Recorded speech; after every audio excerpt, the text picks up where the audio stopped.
उस रात 2 बजे के करीब एक वैन कोठी में आ गई। हम लोग तैयार ही बैठे हुए थे। वैन में हमारे साथ खानम के अलावा 2 आदमी और भी थे। वैन कोठी से निकलकर शहर की मुख्तलिफ सड़कों पर घूमती रही और फिर शहर के निवाह में कच्चे और तंग रास्तों पर आ गई। वैन तकरीबन आधे घंटे तक कच्चे और नाहमवार रास्तों पर चलती रही और फिर सरबंदर शहर वाली हाईवे पर आ गई। आधी रात या उसके बाद सड़कों पर सफर करना खतरे से खाली नहीं था। शहर में फैले हुए पासदारान हर शख्स को रोक कर पूछगिछ कर रहे थे। मुझे अंदेशा था कि हमें भी कहीं न कहीं जरूर रोका जाएगा, लेकिन ड्राइवर वैन को न जाने किन रास्तों से निकाल कर लाया था कि कहीं भी रोका नहीं गया। हाईवे पर तकरीबन 10 मील का फासला तय करने के बाद वैन एक बार फिर कच्चे रास्ते पर चलने लगी।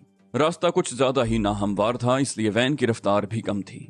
सफर के दौरान हम ज्यादातर खामोश ही रहे थे, लेकिन एक सवाल मेरे जहन में बार बार कुलबुला रहा था जो मैं खानम से पूछना चाहती थी, और बिलाखिर वो सवाल मेरी जबान पर आ ही गया। मैंने कहा, खानम, आप भी तो हमारी तरह बिहाई हैं। आपके पास दौलत की भी फरावानी है और यही 2 चीजें इनकलाबी पासदारान की आंखों में खटकती हैं। लेकिन उन लोगों का तर्ज अमल आपके साथ बिल्कुल मुख्तलिफ है। ये रहनुमा जब किसी दौलतमंद शख्स के घर में घुसते हैं तो उसे खंडर बनाकर निकलते हैं, लेकिन लगता है कि आपको उन्होंने कभी कोई नुकसान नहीं पहुंचाया। खानम ने मुस्कुराते हुए कहा, इसकी भी एक वजह है। मेरी छोटी बहन एक सरकारी ओहदेदार की बीवी है। उसकी बात पर मैं हैरान हो गई। खानम ने बदस्तूर मुस्कुराते हुए कहा, ये इनकलाब से पहले की बात है। उस वक्त यहाँ ऐसी कोई बात नहीं थी। ईरान में रहने वाले सभी ईरानी थे। कबीलों की आपस में रिश्तेदारियां थीं। यहूदी, बिहाई, मुसलमान और दूसरे कई फिरके रिश्तेदारियों के जरिए आपस में मरबूत थे। वो तो इनकलाब के बाद बाज मफाद परस्त जुनूनियों ने यह नारा बुलंद किया कि ईरान में सिर्फ मुसलमान बन के रहना होगा। बहरहाल, इनकलाब से 2 साल पहले मेरी छोटी बहन तेहरान यूनिवर्सिटी में ज़ेर तालीम थी। नूर सादिक उसका क्लास फेलो था। उन दोनों में बड़ी दोस्ती थी और फिर उन्होंने शादी कर ली। उन्हीं दिनों इनकलाब की बाज़गश्त सुनाई देने लगी। नूर सादिक इनकलाबी सरगर्मियों में बढ़ चढ़कर हिस्सा लेने लगा। मेरी बहन भी उसका साथ दे रही थी और जब इनकलाब अपने उरूज पर पहुंचा तो नूर सादिक एक बड़ा लीडर बन चुका था। वो चंद मरकजी रहनुमाओं में शुमार होने लगा। हमारे आबाओ अजदाद भी यहाँ सदियों से आबाद हैं। हमारी जमींदारी है, हम भी शरपसंदों से महफूज नहीं रहे। उस रात हमारे घर पर हमला करके मेरे माँ बाप को कत्ल कर दिया गया और शरपसंद घर का सारा सामान लूट कर ले गए।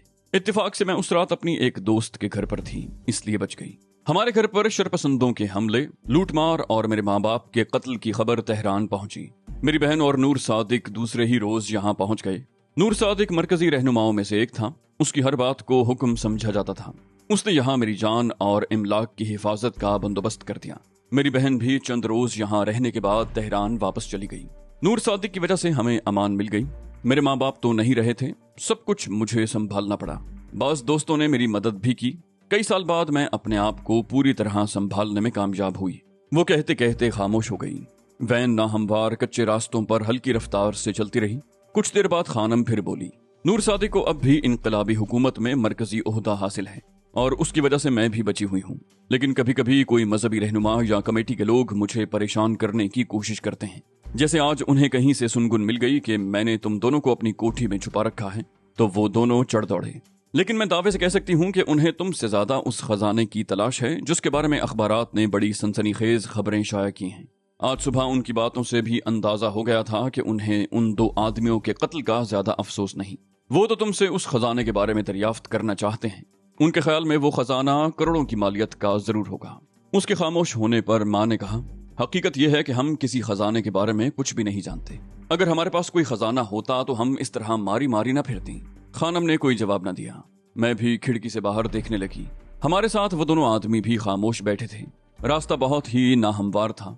वैन को बुरी तरह हिचकोले लग रहे थे। बाहर हर सू गहरी तारीकी थी, कुछ दिखाई नहीं दे रहा था। लेकिन कुछ ही देर के बाद एक जगह रोशनी दिखाई देने लगी।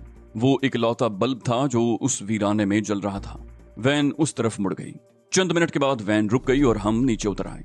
अचानक ही किसी तरफ से 2 कुत्ते नमूदार हुए और भौंकते हुए हमारी तरफ लपके, लेकिन खानम की डांट सुनकर हमसे दूर ही रुक गए। फार्म हाउस की इमारत खासी बड़ी और 2 मंजिला थी। वैन के हॉर्न की आवाज सुनकर 2 आदमी फार्म हाउस से बाहर आ गए थे। वो गहरी नींद से बेदार हुए थे, लेकिन खानम को देखकर एकदम मुस्तैद हो गए। हमारे साथ आने वाले दोनों आदमी नीचे ही रुक गए, जबकि खानम हमें ऊपर वाली मंजिल पर ले आई थी। हमें एक कमरे में छोड़कर वो खुद दूसरे कमरे में चली गई। कमरे में डबल बेड था। मैं तो बिस्तर पर गिरते ही नींद की आगोश में पहुंच गई। मेरी आंख भी सुबह देर से खुली।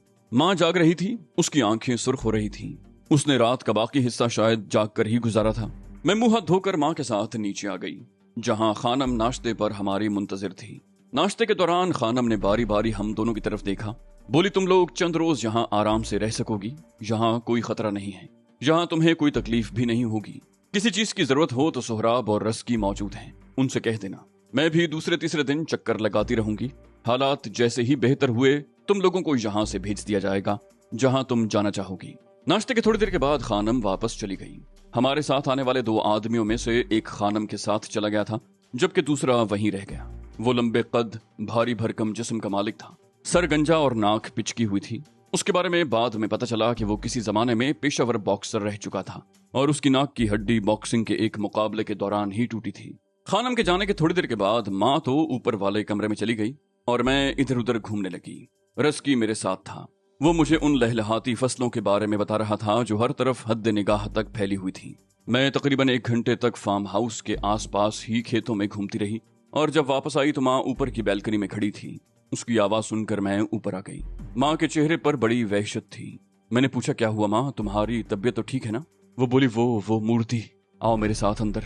मैं कमरे में आई तो हमारा सामान बेड पर बिखरा हुआ था और खाली सूटकेस भी एक तरफ पड़ा था। जब हम अपने घर से फरार हुई थी तो माँ ने चंद कपड़े, जरूरत की कुछ चीजें और मूर्ति वाला डिब्बा एक पोटली में बांध लिया था। खानम के घर आने के बाद उसने माँ को एक सूटकेस दे दिया था। मुझे और माँ को बहुत सारे कपड़े भी दिए थे। तमाम चीजें बेड पर बिखरी हुई थी। एक तरफ मूर्ति वाला डिब्बा भी पड़ा हुआ था, लेकिन वो खाली था। मैं बिखरी हुई चीजों को देखने लगी, मगर शहजादी की मूर्ति कहीं दिखाई न दी। मैंने पूछा, क्या बात है माँ, तुम इतनी परेशान क्यों हो? ये सब कुछ क्यों फैला रखा है? और शहजादी की मूर्ति कहाँ है? माँ ने कहा, वो मूर्ति ही तो नहीं है। मैंने कहा, क्या? कहाँ गई? तुमने सूटकेस में ही तो रखी थी। मैंने झपट कर डिब्बा उठा लिया और उसे इस तरह उलट पलट कर देखने लगी जैसे मुझे मूर्ति नहीं, किसी कागज की तलाश थी जो शायद डिब्बे से चिपक गया हो। माँ ने कहा, 3 दिन पहले ये डिब्बा मैंने सूटकेस में ही रखा था। इस दौरान सूटकेस खोलने की जरूरत पेश नहीं आई। इस वक्त मैं अपने कपड़े निकाल रही थी तो देखा ये डिब्बा खाली है। मैंने कहा, कहाँ जा सकती है मूर्ति? शायद कोठी की किसी खादिमा ने चुराई हो।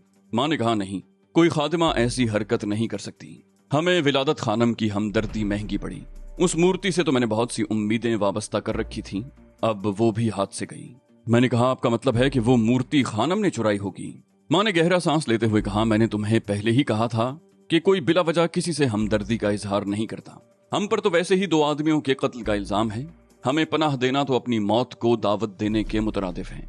उस रात खानम ने हमें मजलूम जानकर अपने घर में पनाह दी थी, लेकिन दूसरे रोज जब हमारे बारे में इंकिशाफात हुए तो खानम को तो हमें अपने घर से रुखसत कर देना चाहिए था, या वो हमें पुलिस के हवाले कर देती। लेकिन हमारी कहानी के साथ खजाने की पख भी लगी हुई थी। खानम को भी यकीन होगा कि हमारे पास कोई खजाना मौजूद है और शहजादी की वो मूर्ति ही असल खजाना थी जो हमसे छिन गई। मैंने कहा, अब क्या होगा माँ? मेरे दिमाग में सनसनाहट हो रही थी। हमने खानम पर भरोसा किया था और खानम ने हमें इस तरह धोखा दिया। मैं सोच भी नहीं सकती थी। माँ ने कहा, हमारे साथ धोखा हुआ है बेटी, अब बात मेरी समझ में आ रही है। उस रात खानम ने इंसानी हमदर्दी की बुनियाद पर हमें पनाह नहीं दी थी। तुम उसकी नजरों में आ गई थी। वो तो तुम पर कब्जा करना चाहती थी। खजाने वाला मामला तो इत्तेफाक से बीच में आ गया। यहाँ भी हमें धोखे से लाया गया है। अब मैं इसका मतलब समझ गई हूँ। मैंने उलझी हुई नजरों से माँ की तरफ देखा। कहा, मैं समझी नहीं माँ। ये बात मैं वाकई नहीं समझ सकी थी कि विलादत खानम मुझ पर कब्जा क्यों करना चाहती थी, लेकिन जो बात माँ सोच रही थी वो उस वक्त मेरे जहन में नहीं थी। माँ ने कहा, तुम अभी नहीं समझोगी, अब हमें यहाँ से निकलना होगा हर सूरत में। मैं खानम को अच्छी तरह समझ गई हूँ। वो कोई शरीफ औरत नहीं है। आज रात हम यहाँ से निकल जाएंगे। मैंने कहा, कहाँ जाएंगे माँ? ये जगह सड़क से मीलों दूर है, हमें रास्ता भी मालूम नहीं। अगर हम किसी तरह हाईवे पर पहुंच भी गए तो कहाँ जाएंगे? माँ ने कहा, कहीं भी चले जाएंगे, लेकिन यहाँ रहकर मैं तुम्हें अपनी आंखों के सामने बर्बाद होते नहीं देख सकती। माँ ने बिस्तर पर बिखरी हुई चीजें और कपड़े सूटकेस में ठूंसे। माँ की इस बात ने मुझे पहली मर्तबा चौंकने पर मजबूर किया। मैं भला कैसे बर्बाद हो सकती हूँ? खानम मेरा कितना ख्याल रखती थी, मुझे शहजादियों की तरह बना संवार कर रखती थी। मैं आईने के सामने खड़ी होती तो अपने आप को वाकई शहजादी समझने लगती, लेकिन माँ के जहन में ऐसी बातें पता नहीं क्यों आ रही थी। खानम ने अगर हमारे सामने से वो मूर्ति चुरा ली थी तो बहुत बुरा किया था। उससे इस सिलसिले में बात की जा सकती थी, उससे मूर्ति की वापसी का मुतालबा किया जा सकता था। और जब यही बात मैंने माँ से कही तो वो गहरा सांस लेते हुए बोली, उस मूर्ति को अब भूल जाओ। इज्जत और जान से ज्यादा कीमती कोई चीज नहीं होती। हमें आज रात हर सूरत यहाँ से निकलना है। मैंने गहरा सांस लेते हुए कहा, ठीक है माँ। माँ ने सूटकेस उठाकर अलमारी के ऊपर रख दिया और खुद पलंग पर ढेर हो गई। मैं भी उसके पास लेट गई। जब हम बॉम्ब शहर से निकले तो मैं 6-7 साल की थी। मुझे अच्छी तरह याद था कि बॉम्ब में हमारा घर बहुत शानदार हुआ करता था। मेरे वालिद का बहुत वसी कारोबार था, दौलत की रेल पेल थी, किसी चीज की कमी नहीं थी। लेकिन हमें सब कुछ छोड़कर वहां से भागना पड़ा। बंदर अब्बास में कई साल गुजरे। मेरे वालिद मेहनत मजदूरी करते थे। ऐशो आराम किस्सा पारीना बन चुका था। हमारा गुजारा बड़ी तंगदस्ती में होता था, लेकिन बाबा और माँ इस पर भी मुतमईन थे। परेशानियों के बावजूद उनके लबों पर कभी हरफे शिकायत नहीं आया। फिर शहजादी की वो तारीखी मूर्ति हमारी जिंदगी में दाखिल हुई। उसी मूर्ति के लिए मेरे बाबा को कत्ल कर दिया गया और हमें भी उस शहर से भागना पड़ा। माँ ने बताया था कि वो तारीखी मूर्ति बहुत कीमती थी। उसकी फरोख्त से हमें लाखों रियाल मिल सकते थे, लेकिन फौरी तौर पर उसे फरोख्त करने की कोशिश करना खतरे से खाली नहीं था। माँ ने वो मूर्ति चूल्हे के नीचे गड्ढा खोद कर छुपा दी। हमें आबादान में रहते हुए भी तकरीबन 2.5 साल हो चुके थे। ये खौफनाक वाकया पेश आने से चंद रोज पहले ही माँ ने कहा था कि हम लोग अहवाज चले जाएंगे और वहां मूर्ति फरोख्त करने की कोशिश करेंगे। लेकिन उस रात वो अफसोसनाक वाकया पेश आ गया जिसने मेरी जिंदगी का रुख बदल दिया। माँ का ख्याल था कि 2.5 साल बाद वो लोग हमें और उस मूर्ति को भूल चुके होंगे, लेकिन उन्होंने हमारी तलाश जारी रखी और बिलाखिर हमें ढूंढ निकाला। उस वक्त मेरी उम्र 15-16 साल के लगभग होगी। माँ ने मुझे हमेशा लोगों की नजरों से छुपा कर रखा। मैं बहुत बुज़दिल थी। किसी अजनबी से बात करते हुए मेरे दिल पर खौफ सतारी हो जाता। लेकिन उस रात न जाने मेरे अंदर इतना हौसला कहां से आ गया कि मैंने उन दोनों को ढेर कर दिया। हम अपने घर से भागे तो खानम के हत्थे चढ़ गए। माँ शुरू से ही खानम के बारे में शुकूक शुबहात में मुब्तला थी, जबकि मैं खानम को अच्छा समझती थी। लेकिन माँ के शुबहात दुरुस्त निकले। हमें बाद में पता चला कि टूटी हुई नाक वाले को हमारी निगरानी के लिए वहां छोड़ा गया था। उसका नाम खुर्रम था। उस रोज दोपहर के खाने के बाद मैं और माँ खेतों में टहलती हुई दूर निकल गईं। हमारा रुख चंद घरों पर मुश्तमिल उस छोटी सी बस्ती की तरफ था जो खेतों के दूसरी तरफ वाक़ थी। ये खेतों में काम करने वाले किसानों की बस्ती थी। हमने अभी निस्फ फासला तय किया होगा कि अचानक ही खुर्रम ने हमारे सामने आकर रास्ता रोक लिया। यहाँ मकई की फसल काफी ऊंची थी और वो खेतों ही खेतों में हमारी निगरानी करता हुआ हमसे आगे निकल गया था और अचानक ही तंग सी पगडंडी पर नमूदार होकर हमारा रास्ता रोक लिया। उसने हम दोनों से कहा, तुम लोग यहाँ से आगे नहीं जा सकती, वापस चली जाओ। उसके लहजे में दुरुस्तगी नुमाया थी। माँ ने उसे घूरते हुए कहा, हम उस बस्ती तक जा रहे हैं, घूम फिर कर वापस आ जाएंगे, हमारे रास्ते से हट जाओ। खुर्रम ने कहा, बस्ती की तरफ जाना मुनासिब नहीं है, मैं तुम लोगों को यहाँ से आगे जाने की इजाजत नहीं दे सकता। मैंने आगे बढ़कर धक्का देते हुए उसे रास्ते से हटाने की कोशिश की। कहा, तुम हमें रोकने वाले कौन होते हो, हटो रास्ते से। खुर्रम पगडंडी पर लड़खड़ा कर संभल गया। उसकी भवें तन गईं। बोला, मुझे सख्ती पर मजबूर न करो खानम, तुम उस बस्ती की तरफ नहीं जा सकती। मैंने कहा, सख्ती क्या करोगे तुम? खुर्रम भी चंद लम्हे खूंखार नजरों से माँ की तरफ देखता रहा और फिर उसने अचानक ही माँ के मुंह पर जोरदार थप्पड़ रसीद कर दिया। माँ चीख कर नीचे गिरी। मैंने जल्दी से झुककर माँ को सहारा देकर उठाया। उसके गाल पर खुर्रम की उंगलियों के निशान थे। मेरी आंखों में खून उतर आया। उस जलील आदमी की ये जुर्रत! दूसरे ही लम्हे में खुर्रम पर झपट पड़ी और चीखते हुए उसका मुंह नोचने लगी। खुर्रम के चेहरे पर मेरे नाखूनों से चंद खराशें आईं और फिर उसने मुझे उठाकर पौधों में पटक दिया। मैं उठकर फिर उस पर झपटी। हम दोनों में बाकायदा धींगा मुश्ती होने लगी। माँ कुछ देर जमीन पर पड़ी अपना गाल सहलाती रही, फिर वो भी उठकर खुर्रम पर पिल पड़ी। खुर्रम ने माँ के पेट पर जोरदार लात मार दी।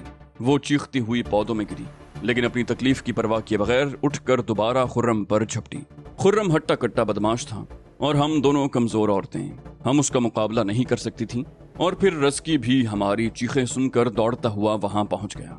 मेरा ख्याल था कि रस्की हमारी मदद करेगा, लेकिन वो भी हमारा दुश्मन ही निकला। उसने माँ को बालों से खींचकर खुर्रम से अलग किया और वो दोनों हमें घसीटते हुए फार्म हाउस में ले आए और हमारे कमरे में धकेल दिया। खुर्रम ने कहा, अगर तुम दोनों में से किसी ने फार्म हाउस से बाहर कदम रखने की कोशिश की तो कुत्ते छोड़ दूंगा। माँ बिस्तर पर गिर गई। उसने सर को दोनों हाथों में थाम रखा था और वो हौले हौले कराह रही थी। खानम वाकई कोई शरीफ औरत नहीं थी। वो हमें धोखे से यहाँ ले आई थी और हमारी हैसियत यहाँ कैदियों की सी थी। सोहराब और रस्की तो पहले ही से यहाँ मौजूद थे और खुर्रम जैसे मुश्तंडे को भी हमारी निगरानी के लिए यहाँ छोड़ा गया था। खेतों में उन लोगों से धींगा मुश्ती में माँ के कपड़े भी फट गए थे और उसके चेहरे पर और गर्दन पर खराशें भी आई थीं। मैंने कमरे का दरवाजा बंद कर दिया, सूटकेस में से अपने और माँ के कपड़े निकाले और बाथरूम में से एंटीसेप्टिक लोशन ले आई। पहले माँ के जिस्म पर आने वाली खराशों पर लोशन लगाया, फिर उसके कपड़े तब्दील करवाए और फिर अपने कपड़े तब्दील करने लगी। मेरे बाजुओं और गर्दन पर भी पौधों से खराशें आई थीं। माँ की हालत देखकर मेरी आंखों में आंसू आ गए। मैं जैसे जैसे सोचती रही मेरा जहन उलझता रहा।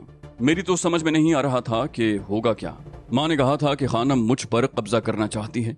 उस वक्त मैं माँ की इस बात को वहम और उसका बेबुनियाद खदशा समझी, लेकिन अब इसमें कोई शक व शुबा नहीं रहा था कि खानम की नीयत शुरू से ही खराब थी। वो हमें यहाँ इसलिए लेकर आई थी कि हम कहीं जाने की कोशिश न करें। ये जगह हाईवे से मीलों दूर थी और हमारी निगरानी भी की जा रही थी। इस वाक्य के बाद यहाँ से फरार की सारी उम्मीदें भी खत्म हो गई थी। खुर्रम ने वार्निंग दे दी थी कि अगर हमने इस फार्म हाउस से बाहर निकलने की कोशिश की तो वो हम पर कुत्ते छोड़ देगा। यहाँ के कुत्तों को मैं देख चुकी थी, बड़े खूंखार किस्म के थे। हमारी वजह से सुबह से उन्हें बांध कर रखा गया था, लेकिन अब शायद उन्हें खोल दिया गया था क्योंकि उनकी आवाजें मुख्तलिफ समतों से सुनाई दे रही थी। शाम हो चुकी थी, कमरे में भी अंधेरा फैल गया था, लेकिन मैंने उठकर बत्ती नहीं जलाई। शायद 8 बजे का वक्त था। दरवाजे को पहले बाहर से हैंडल घुमाकर खोलने की कोशिश की गई, फिर जोर जोर से धड़धड़ाया गया। मैंने दरवाजे को अंदर से लॉक कर रखा था, लेकिन जब दरवाजा बार बार धड़धड़ाया जाने लगा तो पहले उठकर बत्ती जलाई और फिर लॉक नॉब हटा दी। रस्की और खुर्रम कमरे में दाखिल हुए। रस्की ने खाने की ट्रे उठा रखी थी जो उसने आगे बढ़कर मेज पर रख दी। खुर्रम बेड के करीब आ गया और माँ की तरफ देखते हुए तंजिया लहजे में बोला, अगर तुम्हारा दिमाग ठीक हो गया हो तो उठकर खाना खा लो।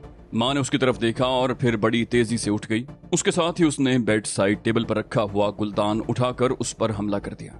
वो उसके सर पर वार करना चाहती थी, लेकिन खुर्रम ने बड़ी फुर्ती से एक तरफ झुककर अपना सर बचा लिया। गुलदान उसके कंधे पर लगा। माँ को दूसरा वार करने का मौका नहीं मिला। खुर्रम ने उसका हाथ पकड़ लिया और दूसरे हाथ से माँ के मुंह पर जोरदार थप्पड़ रसीद किया। माँ चीख उठी। खुर्रम ने उसके हाथ से गुलदान छीनकर फर्श पर फेंक दिया और उसे खींचकर पलंग से नीचे गिरा दिया। वो भेड़िए की तरह गुर्राया, तुम ऐसे नहीं मानोगी। मैंने सोचा था कि कल खानम के आने तक इंतजार कर लिया जाए, लेकिन तुम अपनी शामत को खुद दावत दे रही हो। अब हमें खानम की इजाजत की भी जरूरत नहीं। तुम्हारी बेटी के हुस्न से फैज़याब होने की हसरत तो शायद हसरत ही रहे, लेकिन तुम्हारा दिमाग ठिकाने आ जाएगा और सारी अकड़ फू खत्म हो जाएगी। यहाँ मैं तुम्हें ये भी बताती चलूं कि मेरी माँ की और मेरी उम्र में सिर्फ 15-16 बरस का फर्क था। मैं उसकी पहली और वाहिद औलाद थी।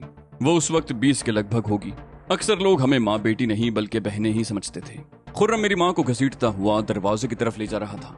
मैंने भी पलंग से छलांग लगा दी और माँ को उसके शिकंजे से छुड़ाने की कोशिश की। करीब खड़े हुए रस्की ने मुझे दबोच लिया। खुर्रम मेरी माँ को बाहर ले गया।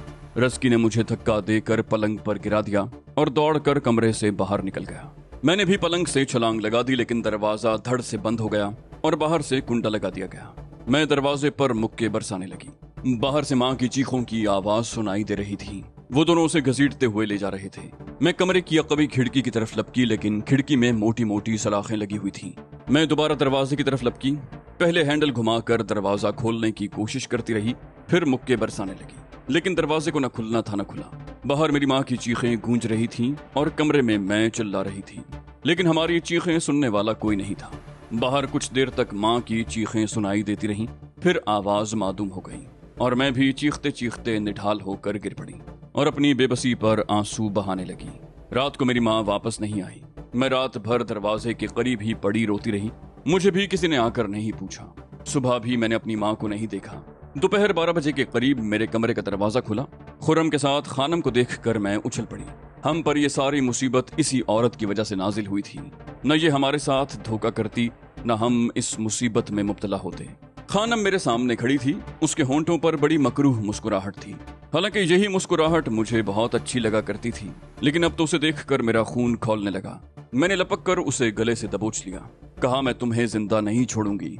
तुमने हमारे साथ धोखा किया। मेरी माँ कहाँ है? बताओ मेरी माँ कहाँ है? मार डालूंगी मैं तुम्हें। खानम अपने आप को छुड़ाने की कोशिश करने लगी। मैंने एक और जोरदार झटका दिया तो वो लड़खड़ा कर नीचे गिरी।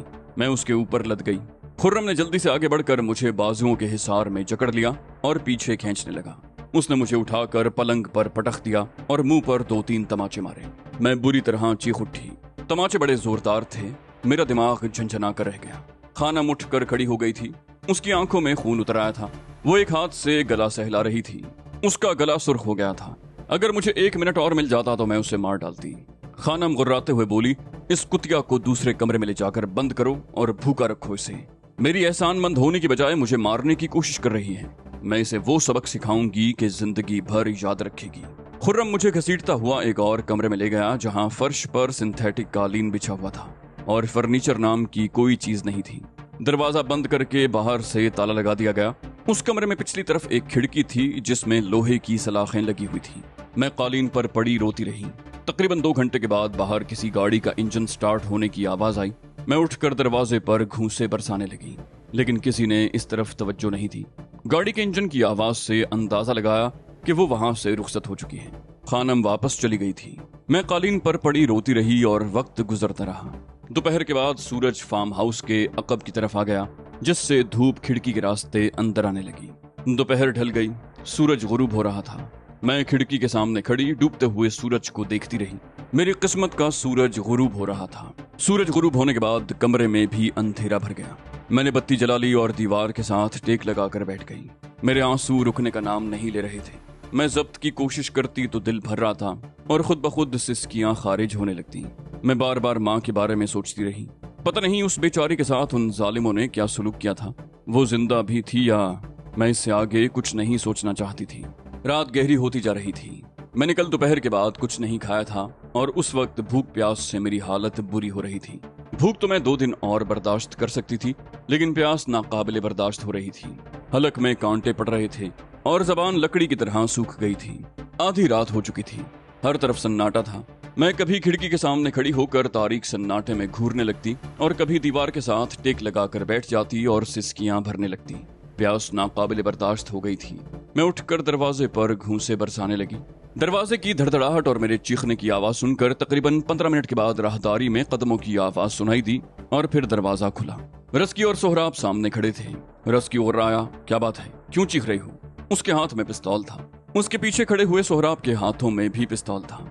मेरे हलक से आवाज भी अटक अटक कर निकल रही थी। मैंने कहा, पानी, खुदा के लिए मुझे पानी दे दो। रस्की चंद लम्हे मुझे देखता रहा, फिर उसने सोहराब को इशारा किया। वो चंद मिनट में पानी से भरा हुआ प्लास्टिक का जग ले आया। उसने जग मेरे हाथ में थमा दिया। रस्की बोला, पानी पीकर सो जाओ, हमारी नींद हराम करने की कोशिश मत करो।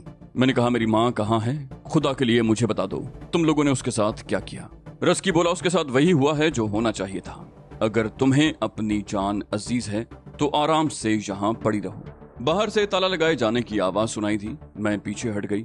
जग से मुंह लगाकर चंद घूंट पानी पिया। जग एक तरफ रख दिया और दीवार से टेक लगाकर बैठ गई। माँ का ख्याल आते ही मेरी आंखों से एक बार फिर आंसू जारी हो गए।